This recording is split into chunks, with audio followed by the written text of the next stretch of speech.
Hello বন্ধুরা, তোমরা সবাই কেমন আছো? আশা করি ভালো আছো। আমিও খুব ভালো আছি। তো আজকে দেখো, দুধ কেটে গেছে।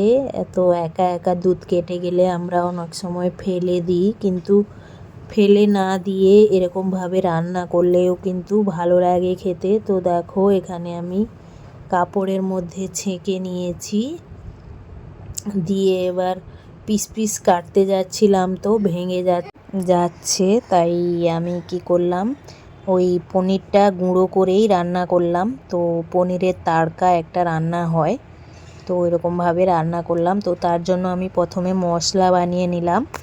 তো আদা, রসুন, পেঁয়াজ, টমেটো, কাজু, আলমন্ড আর কিছু গোটা গরম মশলা সব একটু প্রথমে কড়াইতে ভেজে নেবে হালকা করে। তারপর ওটা ঠান্ডা হলে পেস্ট করে নেবে।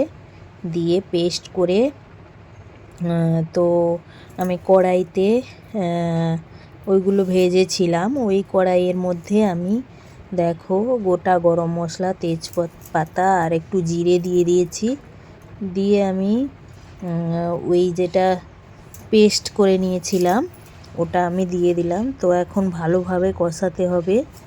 তো কম আঁচে ভালোভাবে কষাতে হবে, না হলে কিন্তু মশলাটা পুড়ে যাবে, আর মশলাটা পুড়ে গেলে কিন্তু খেতে অতটা টেস্ট হবে না। তো তোমরা দেখতে থাকো আমি কিভাবে বানাচ্ছি। এটা কিন্তু রুটি, পরোটা, লুচি, ভাত সব কিছুতে খাওয়া যাবে। আর এখানে দেখো, আমি কাশ্মীরি লঙ্কার গুঁড়ো, হলুদ গুঁড়ো, ধনে গুঁড়ো, জিরে গুঁড়ো আর গরম মশলার গুঁড়ো একটু দিয়ে দিয়েছি, দিয়ে আর লবণও দিয়ে দিলাম, আর একটুখানি আমি চিনি দিয়েছি। তো দেখো, একটু কষিয়ে নিয়ে আমি তারপর টক দইটা ফিটিয়ে রেখেছিলাম, ভালোভাবে কষিয়ে নিচ্ছি। তো তেল ছাড়া পর্যন্ত আমি কষিয়ে নেব। তো দেখো, তেলটা অনেকটা ছেড়ে দিয়েছে, আর একটু আমি কষাবো।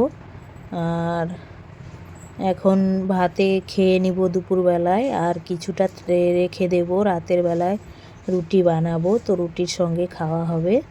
তো ভালোই লাগে খেতে, তোমরা এরকম একবার বানিয়ে দেখবে। তো দেখো, এরকম মশলা গ্রেভি বানিয়ে কিন্তু রেখে দিতে পারো, দিয়ে যখন রান্না তাড়াহুড়ো থাকে তখন এরকম গ্রেভি দিয়ে ওর মধ্যে মাছ টাছ দিয়ে রান্না করতে পারো।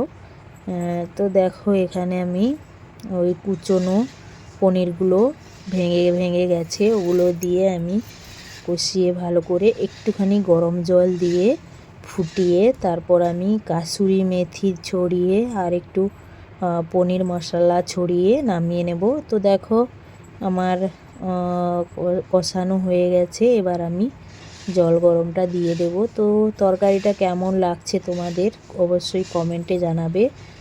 তো দেখো, এই দেখো গরম জলটা আমি দিয়ে দিলাম, তারপর ফুটে এলে তারপর আমি কাসুরি মেথি আর আর ওই পনিরের মশলাটা দিয়ে দিব। এরকম করে এখানে পাওয়া যায় তরকারি। তো এরকম রুটিতে খাওয়ার জন্য একবার আমরাও অনেকবার এনেছি, খেয়েছি। এখানে হোটেলে এরকম পাওয়া যায়, গুঁড়ো পনিরকে গুঁড়ো গুঁড়ো করে রান্না করে এরকম পাওয়া যায়। তো দেখো, আমি কাসুরি মেথি দিয়ে তারপর গরম মশলা দিয়ে দিয়েছি। আর কীরকম হয়েছে কমেন্টে অবশ্যই জানাবে। আর আমি কফিকে সেদ্ধ করে জল বের করে দিয়ে তারপর তেলের মধ্যে 5 ফোড়ন, জিরে ফোড়ন দিয়ে আর পেঁয়াজ রসুন দিয়ে ভেজে নিয়েছি। তো কেমন হয়েছে আজকে দুপুরের রেসিপিটা তোমরা অবশ্যই কমেন্টে জানাবে। আর সবাই ভালো থাকবে, সুস্থ থাকবে, আর সবাই সবার পাশে থাকবে। টাটা সবাইকে।